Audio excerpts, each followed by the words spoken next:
বাঙালির গর্ব ইলিশ আজ বিপন্ন, কার্যত অবলুপ্তির পথে। নেপথ্যে আবার ঘটির স্বাদের চিংড়ি। গবেষকরা বলছেন দৈনিক 500-600 টাকার চিংড়ির পোনার জন্য হাজার হাজার টাকার ইলিশ নষ্ট হচ্ছে। শুধু গবেষকদের তত্ত্ব নয়, মৎস্যজীবীদের বাস্তব অভিজ্ঞতাও বলছে একই কথা। লক্ষ্মীকান্তপুরের বাসিন্দা রাম দাস বেহুন্দি জাল পেতে চিংড়ির পোনা ধরেন। তার দৈনিক আয় কত শুনুন তার মুখেই। কত করে পান চিংড়ি মাছ?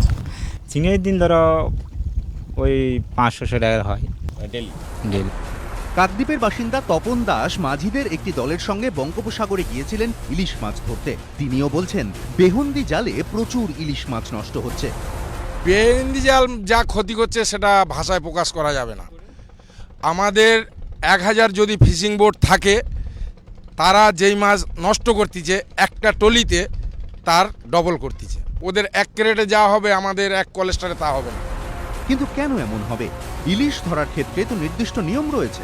2013 সালে মৎস্য দপ্তরের তরফে এ ব্যাপারে নির্দিষ্ট নির্দেশিকা জারি করা হয়, যেখানে পরিষ্কার বলা আছে ইলিশ ধরার জন্য 90 মিলিমিটারের চেয়ে ছোট ফাঁসের জাল ব্যবহার করা যাবে না।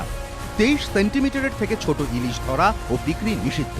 ইলিশ মাছ বর্ষাকালে সমুদ্র থেকে নদীতে ডিম পাড়তে আসে, তাই 15 সেপ্টেম্বর থেকে 24 অক্টোবর পর্যন্ত মাছ ধরা যাবে না। অগভীর সমুদ্র উপকূলে 12 নটিক্যাল মাইলের মধ্যে এমন ট্রলার চালানো যাবে না যেগুলি মাটির সঙ্গে ঘষে ঘষে যায়। যেখানে ইলিশ ডিম পাড়ে সেই জায়গাগুলিকে স্যাংচুয়ারি বা অভয় সমুদ্র হিসেবে ঘোষণা করা হয়েছে।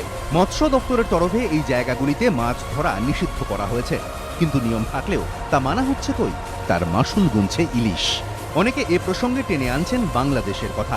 ইলিশ ওপারে পদ্মাতেও হয়, কিন্তু বাংলাদেশে ইলিশ এরকম বিপন্ন নয়। এর কারণ কি? সমুদ্র বিশেষজ্ঞরা বলছেন বাংলাদেশেও 2002 সালে ইলিশের খরা তৈরি হয়, কিন্তু তারাও স্যাংচুয়ারি বা অভয় সমুদ্র তৈরি করে সেই খরা কাটিয়েছে। বাংলাদেশে যে সময় মাছ ধরা নিষেধ, সে সময় মাঝিদের জন্য বিকল্প কর্মসংস্থানের ব্যবস্থা করা হয়, যাতে কেউ নিয়ম ভেঙে মাছ না ধরেন।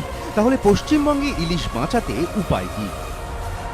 যে লোকগুলি মিন ধরছে, মিন ধরতে গিয়ে মাছের চারা, ইলিশের চারা নষ্ট করছে, তাদেরকে যদি আমাকে সেখান থেকে বিরত করতে হয়, মৎস্যজীবীদের খাবার, অন্ন সংস্থান, জীবিকা সংস্থানের জন্য আমাকে একটা টেম্পোরারি ব্যবস্থা করতে হবে, বা তাদের একটা করে ডোল দিতে হবে, যেটা বাংলাদেশ দেয়। তো সেই পদ্ধতিটা মনে হয় আমাদের একটু মৎস্যজীবীদের সঙ্গে আলোচনা করে মাঠে নামানোর দরকার আছে। মৎস্যমন্ত্রীও স্বীকার করে নিয়েছেন গবেষকদের দাবি ঠিকই। তার দাবি সরকার বিকল্প কর্মসংস্থানের চেষ্টা শুরু করেছে। যেটা ওনারা বলছেন ঠিকই, যে মিন ধরার জন্য যে আমাদের শুধু ইলিশ নয়, অন্যান্য প্রজাতির মাছও কিছুটা কমে আসছে। সেই জন্য আমরা চেষ্টা করছি যে সেলফ হেল্প গ্রুপের মাধ্যমে যে সুন্দরবনে মেয়েরা যে মিন ধরে তাদের অন্যান্য বিকল্প কাজ দেওয়ার চেষ্টা করছি। আর শুধুই কি ওপার বাংলা, মায়ানমারেও তো ইলিশ বাঁচানোর যাবতীয় উদ্যোগ রয়েছে। সেখানে তো এখন ইলিশের ঢল। এমনকি দূষণ জর্জরিত গঙ্গা ছেড়ে ইলিশের ঝাঁক এখন পাড়ি দিচ্ছে বাংলাদেশ ঘুরে সুদূর মায়ানমারের ইরাওয়াদির দিকে। পদ্মায় সম্ভব হলে, ইরাবতীতে সম্ভব হলে, গঙ্গায় কি ইলিশ বাঁচানো সম্ভব হবে না? বেজার মুখে প্রশ্ন বাঙালিদের।